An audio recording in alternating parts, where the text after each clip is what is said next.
প্রিয়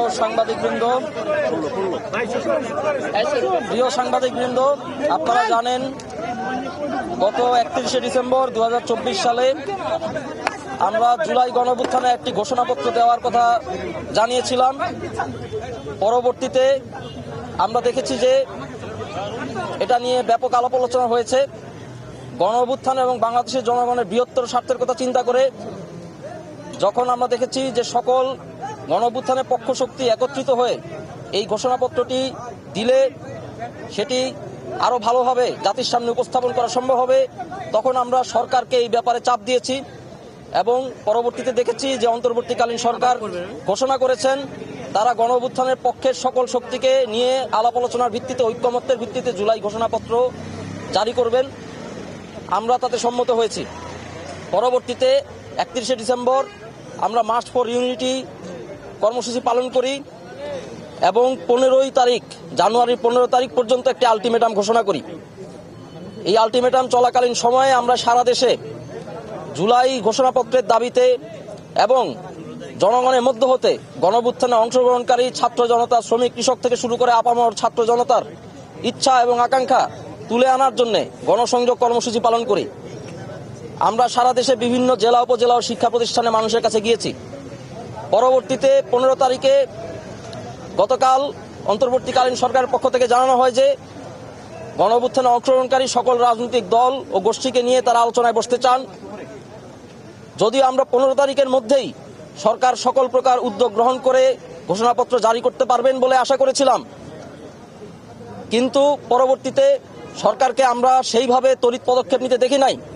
তারপরেও তারা যেহেতু উদ্যোগ গ্রহণ করেছেন, আমরা তাকে সাধুবাদ জানিয়েছি এবং আজকে যে আলোচনা গণঅভ্যুত্থানের অংশ যে সকল রাজনৈতিক দল ও গোষ্ঠী ছিল সেখানে এসেছি এবং আমাদের মতামত জানিয়েছি। এখানে প্রাণবন্ত আলোচনা হয়েছে, আমরা ঐক্যমত্যে পৌঁছাতে পেরেছি।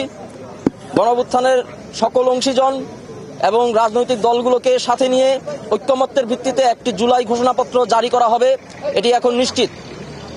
পরবর্তী ধাপে আমরা আলোচনা করব এই জুলাই ঘোষণাপত্রে কি কি থাকতে পারে এবং কি ধরনের বক্তব্য থাকলে সেটি জুলাইয়ে রাজপথে নেমে আসা ছাত্র জনতার আকাঙ্ক্ষাকে যথাযথভাবে প্রতিফলিত করবে।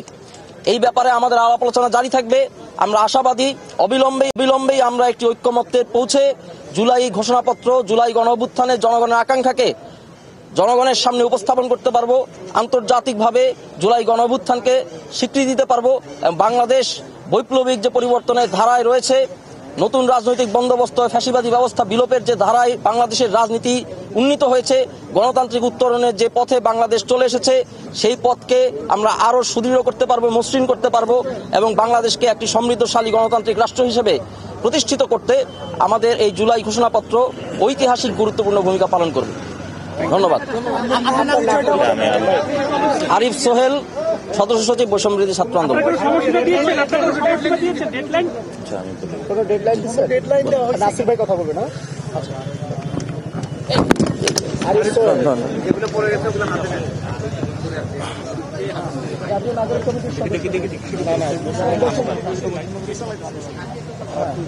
প্রিয় সাংবাদিকবৃন্দ এবং দেশবাসী, আজকে আমরা সকল বাংলাদেশের অধিকাংশ দলগুলো আমরা এসেছে, কথা বলেছি এবং আমরা সকলে একসাথে একটি ঐক্যমতে পৌঁছেছি যে বাংলাদেশে আমরা একটি ঘোষণাপত্র হবে এবং আমাদের মাননীয় প্রধান উপদেষ্টা যিনি আছেন উনিও সম্মত হয়েছেন এবং অন্যান্য উপদেষ্টা যারা ছিলেন তারাও আজকে ছিলেন এবং তারা বলছে অতি দ্রুত সময়ের মধ্যেই কিছু পর্যালোচনা সহ এটা দ্রুতই পাবলিশড হবে এবং এর মধ্যে কিছু দৃষ্টিভঙ্গিগত এবং শাব্দিক কিছু চয়নে সকলের মধ্যে কিছু আলোচনার আরও প্রয়োজন এবং সেটার জন্য সবাই একটু সময় চেয়েছেন রাজনৈতিক দলগুলো মাননীয় উপদেষ্টার কাছে।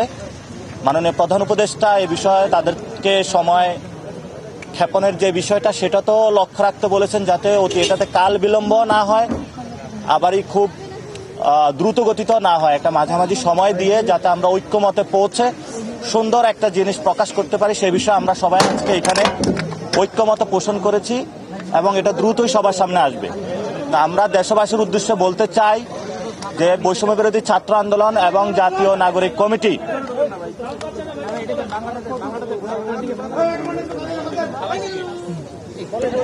বৈষম্য বিরোধী ছাত্র আন্দোলন এবং জাতীয় নাগরিক কমিটি আমরা সেই 31 তারিখের আগ থেকে ধৈর্য ধারণ করে যাচ্ছি এবং এখনো ধৈর্য ধারণ করছি।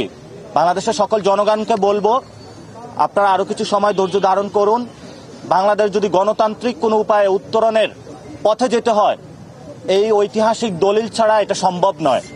এজন্য বাংলাদেশের গণতান্ত্রিকামী যে রাজনৈতিক দলগুলো রয়েছে, গণতান্ত্রিকামী যে মানুষগুলো রয়েছে, যারা গত 15 বছরে গণতন্ত্রের জন্য লড়াই করেছে, সেই মানুষগুলোর সাথে বিশ্বাসঘাতকতা না করে গণতান্ত্রিকামী সকল দল মত পক্ষকে এই ঐতিহাসিক যে আমাদের দলিল ঘোষণাপত্র, এটার মধ্য দিয়ে গণতন্ত্রের পথে যাত্রার জন্য আমরা আজকে বৈষম্য বিরোধী ছাত্র আন্দোলন এবং জাতীয় নাগরিক কমিটি সবাইকে আহ্বান জানিয়েছি এবং তারা সেটাতে সম্মত হয়েছে। আশা করি তাদের এই যাত্রা একসাথে আমাদের অব্যাহত থাকবে ভবিষ্যতের বাংলাদেশে। আমরা সকলে একটা পারস্পরিক সম্পর্কের ভিত্তিতে রয়েছি। অনেকে ডেডলাইনের কথা এসেছে, স্পেসিফিক কোনো ডেডলাইন হয় নাই, তবে এটাতে সবাই সম্মত হয়েছে। অনেক বেশি দেরিও নয়, আবার খুব তাড়াতাড়িও নয়, খুব দ্রুত সময়ের মধ্যেই সবার পর্যবেক্ষণ নিয়ে এটা প্রকাশ করা হবে। আপনাদের অংশগ্রহণটা কি ছিল এই যে ঘোষণাপত্রে? আপনাদের অংশগ্রহণটা কি ছিল ঘোষণাপত্র যেটা খসড়া তৈরি হয়েছে? কি আমাদের এই ঘোষণাপত্রের জন্য সরকার যে খসড়া দিয়েছে সেই খসড়ার ব্যাপারে কিছু আমাদের কিছু অবজারভেশন দিয়েছি ঘোষণাপত্রের বিষয়ে। সকল দলে কিছু অবজারভেশন দিয়েছে এবং আমরা সকলে এটাতেও সম্মত হয়েছি। আরো যদি কারো অবজারভেশন থাকে তারা লিখিত রূপে সেটা পাঠিয়ে দিবে।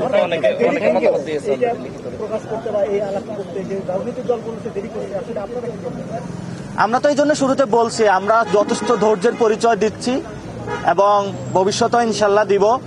আমরা মনে করছি যে বাংলাদেশের এই বর্তমানে সার্বভৌমত্ব রক্ষা করতে হলে একটি ঐক্যের প্রয়োজন। সেই ঐক্যের জায়গাতে আমরা সর্বোচ্চ ছাড় দিয়ে সবাইকে গণতান্ত্রিক একটি প্রক্রিয়া যাত্রার জন্য ধৈর্য ধারণ করছি। কিন্তু আমরা আমাদের এই ধৈর্যকে কেউ সুযোগ বা যদি অপচেষ্টা করার লিপ্ত হয়, আমরা মনে করি তাদেরও আগামীতে ফেসিবাদী ব্যবস্থার যে লড়াই রয়েছে সেখানে তারা ক্ষতিগ্রস্ত হবে। এজন্য হলো জনতার কাতারে তাদেরকে আসার জন্য আমরা অনুরোধ জানাচ্ছি। ধন্যবাদ।